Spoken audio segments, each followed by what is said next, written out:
संसद में केंद्रीय वित्त मंत्री द्वारा देश का आम बजट पेश किया गया है। बजट पेश करने के दौरान वित्त मंत्री ने अपने भाषण में कहा है, ये बजट कोरोना काल के मुश्किल समय में बनाया गया है। बजट में आधारभूत संरचना पर जोर दिया गया है। अर्थव्यवस्था मजबूत होती है और इस बार हमारा मुख्य फोकस इंफ्रास्ट्रक्चर और हेल्थ सेक्टर पर रहा है, क्योंकि इन दोनों क्षेत्रों पर महामारी के चलते काफी प्रभाव पड़ा है। महामारी के बाद दुनिया में राजनीतिक और आर्थिक रणनीति संबंध बन रहे हैं। इतिहास में ये क्षण एक नए युग के अवतरण की शुरुआत है, जिसमें भारत सही मायनों में संभावनाओं और उम्मीद की धरती बनाने के लिए उद्यत है।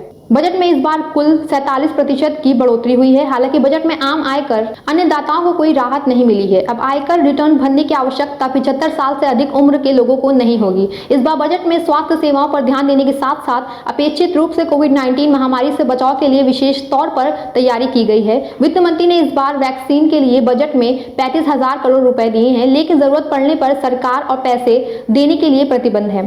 बाल मृत्यु पर लेकर वित्त मंत्री ने कहा है, न्यूमोकोकल वैक्सीन भारत निर्मित उत्पाद है, जो पहले केवल 5 राज्यों तक ही सीमित थी, लेकिन आगामी समय में इसे पूरे भारत में लागू किया जाएगा। ऐसा करने से देश में प्रतिशत 50,000 से अधिक बाल मृत्यु को रोका जाएगा। रेल जगत के कार्यकल्प को लेकर 1 लाख करोड़ ज्यादा के निवेश की राष्ट्रीय रेल योजना 2030 पेश की गई है, जिसके तहत दिसंबर 2023 तक बड़ी लाइन का 100% विद्युतीकरण होगा। भारत के विभिन्न राज्यों के बीच मेट्रो लाइन पर योजनाएं लागू की गई हैं।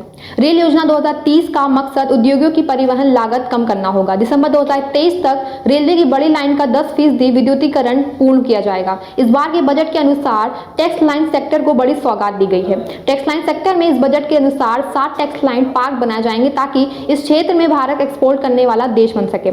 सरकार ने बैंकों में जमा होने वाले ग्राहकों की रकम का क्रेडिट गारंटी कॉर्पोरेशन एक्ट 1961 के तहत बीमा अनिवार्य कराया है, जिसके मद्देनजर बैंक के संकट में आने पर पहले अधिकतम 1 लाख ही मुआवजा देने का प्रावधान था, लेकिन इस मुआवजे को बढ़ाकर 5 लाख किया जा चुका है। बजट में की गई घोषणा के अनुसार बैंक के संकटग्रस्त होने पर जमा कार्यकर्ताओं को तत्काल अधिकतम 5 लाख मिल सकेंगे, ताकि उनकी तत्कालीन वित्तीय जरूरतों की पूर्ति हो सके। रक्षा क्षेत्र के लिए इस बार बजट में करीब 4.78 लाख करोड़ रुपए प्रस्तावित किए गए हैं। भारत के रक्षा मंत्री ने इसके लिए वित्त मंत्री और प्रधानमंत्री का धन्यवाद अदा किया है। रक्षा मंत्री ने बजट में बढ़ोतरी के लिए कहा है, इस बार का बजट 4.78 लाख करोड़ रुपए का है, जो पिछले 15 वर्षों में कैपिटल व्यय की मदद में अब तक की सबसे अधिक राशि है। लेकिन सैन्य मामलों के जानकार मेजर जनरल अशोक मेहता के अनुसार सैन्य बलों की चुनौतियां पाकिस्तान और चीन की वजह से बढ़ी हैं और इस बजट के आधुनिकीकरण के खाते में कुछ नहीं आया है। इस बजट पर प्रधानमंत्री ने अपनी प्रतिक्रिया देते हुए कहा है, ये बजट भारत के आत्मविश्वास को उजागर करने वाला बजट है।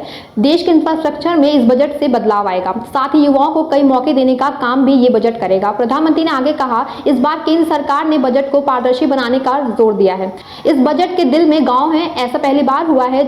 अब शुरुआत में ही बजट के अच्छे रिस्पांस देखने को मिल रहे हैं। प्रधानमंत्री ने कहा, इस बजट से महामारी के समय आई चुनौतियों से देश को लड़ने में सहायता मिलेगी और बजट से आम लोगों को जीवन स्तर में भी सुविधाएं मिलेंगी। तो वहीं दूसरी ओर केंद्र सरकार द्वारा पेश किया गया बजट किसानों का भरोसा जीतने में नाकाम रहा है। किसानों के लिए आम बजट में पेश की गई घोषणाओं को किसानों ने नाकाफी बताया है और कहा है, सरकार उन मूल मुद्दों को छूने में नाकाम रही है जिन मुद्दों को लेकर पूरे देश का किसान आज सड़कों पर खड़ा है। किसानों ने कहा है कि पूरे फसलों की खरीद MFC पर किए जाने पर कोई ठोस आश्वासन नहीं दिया है, जिससे किसान नेता काफी आहत हैं। सरकार किसानों की लागत मूल्य को गलत ढंग से निर्धारित करती है, जिसके कारण किसानों को उचित मूल्य नहीं मिल पाता है। किसान नेता प्रतिभा शिंदे ने बजट पर गहरी निराशा जताते हुए कहा है कि सरकार 23 फसलों की खरीद की घोषणा करती है, लेकिन सच्चाई ये है कि गेहूं और धान के अलावा बाकी फसलों की खरीद नाम मात्र को ही पाती है। ऐसे में किसानों की पूरी फसल की खरीद की गारंटी दिए बिना उनकी भलाई की बात करना किसानों के साथ बेईमानी के समान है।